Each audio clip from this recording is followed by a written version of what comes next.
Okay, so I just got back from watching a Minecraft movie. That feels so weird to say. The Minecraft movie is finally here. Here are my thoughts on it. So right off the bat, I do gotta say, I had a lot of fun with this film. I watched this with my mate from primary school who loves Minecraft. We've loved Minecraft ever since we were kids. So this is like a childhood dream come true. So it is, I am kind of biased to this movie a lot. I feel like a lot of Gen Zs are gonna really love this because it's our childhood. Minecraft is our childhood. We've grown up with this and now it's a fucking movie. And yes, it's goofy. Yes, it's kind of cringy. But you know, if I was 10 years old when this movie came out, I would have loved it. I still do love it. It's just a cliche family, you know, movie that everyone's gonna see. It's gonna make $1 billion, I bet you. It's gonna make a bunch of money. I know a lot of critics are bashing this movie, saying it's so bad, it's not even good, which is kind of unfair. I mean, like, this is better than the Five Nights at Freddy's movie. This has more passion, I feel like.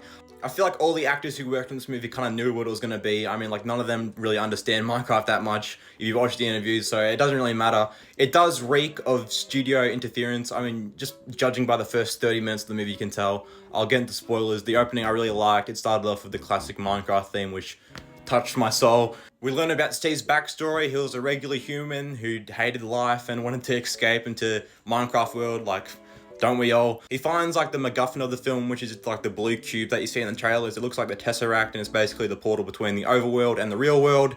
Eventually, like, he goes to the Nether, Flint and Steel, and he finds the Piglins, which are the main villains of this film, which is I really liked. It wasn't like the Wither or the Ender Dragon. I feel like they're saving that for the sequels because one's definitely coming. But I liked it. The main villain lady, the Pig Queen, I don't really care.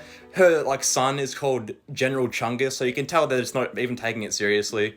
Basically, she needs the cube for her staff so she can turn the overworld into the Nether. Very generic villain plan. I mean, there's even like a sky beam at the end of this movie in the final battle, which I haven't seen since like Moon Knight or Suicide Squad, which was really funny. Basically, the bad guys take the cube from Steve, and then Steve's dog takes the cube and then takes it to the real world, which is how the human characters come into play, which I gotta say, the first 30 minutes of this film was kind of trash. I'm not gonna lie, I was like, what the fuck is happening here? It was just quite a shock seeing the real world a lot in this movie, like the first 30 minutes. Because it wasn't even in the marketing that much. All the marketing is showing the overworld. This is the Minecraft movie. So having the first 30 minutes, you know, dedicated to the characters, the real humans, and them going to school, them having a job, and Garrett the Garbage Man basically being the main character, it was just kind of weird. But as soon as they walk through that portal and they're in the Minecraft world, the movie starts to kick in. And I started to love it. I started to understand the plot. The fight scenes were really intense, especially when it turned to nighttime and they had to escape from the spider jockeys, the zombies and the skeletons, creepers. It was kind of like revisiting your first time playing Minecraft. They're all getting scared. And Steve comes, he saves them, which is kind of a weird plot because the pig lady sends Steve back to the overworld to retrieve the cube because her minions can't go into the overworld without dying. But then 2 seconds later, she introduces a potion, which is like fire resistance, which makes a piglin survive in the overworld. So like, what's the point of even bringing Steve back into the overworld, which is kind of just like, why didn't you just keep him locked up? That was, yeah, it was a plot hole, but it's a kid's movie, so I don't care. And then his dog goes missing like halfway through the film. I'm like, okay, where did Steve's dog go? And then he shows up again, like out of nowhere, and he immediately knows where Steve is. Like, why didn't you just come and find him immediately? A big plot hole, don't care. But anyway, the cube gets broken by Jason Momoa by accident. He's playing like a tough guy character with a heart of gold. We all know the story. And then they have to find a new one, which is inside the Woodland Mansions, which I really like the Woodland Mansion scenes. It was very, very spooky, very cool. I really like the Jake and Jackie fight scene, that was cool. I'm so cringe. And we do get a reference to Herobrine, which I really loved. There's a scene where Henry, this kid right here, he was staring at an Enderman, and he's kind of hallucinating, and we see Jack Black Steve with white eyes. So yeah, that's Herobrine for you, I guess.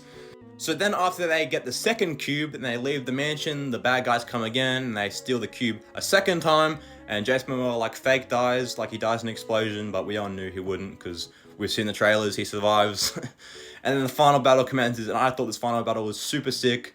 It's like an army of iron golems, an army of wolves versus the piglins, and they introduced like a new golem with the boots of swiftness, and we get to see Jack Black Steve in full diamond armor, minus the leggings for some reason. I don't know why they couldn't have him wear the full set. Maybe it was uncomfortable or they couldn't CGI it, but anyway, I like the final battle a lot, and I had a lot of fun with this movie. It was very funny. One of my favorite jokes at the end of the film was like Jason Momoa was telling the kid to start stabbing the Gus like little leg thingies to make it shoot, and he's like, how'd you know how to do that? I will say 2 more things, but just before I end this review, the cameos were shit. We saw Dan TDM for like 2 frames, and he was just doing this, and then he was just in the background for the rest of the scene. That was such a shit cameo. They really overhyped that. There was LD Shadow Lady as well in the background, but we didn't even get a shot of her, focusing on her. Mumbo Jumbo was in the background somewhere. I don't really know what he looks like, so I wouldn't know. Valkyrie's scene was cut. I know that there was like a lot of drama about her, like kind of shitting on Jason Momoa, so her scene was cut, so that's kind of funny.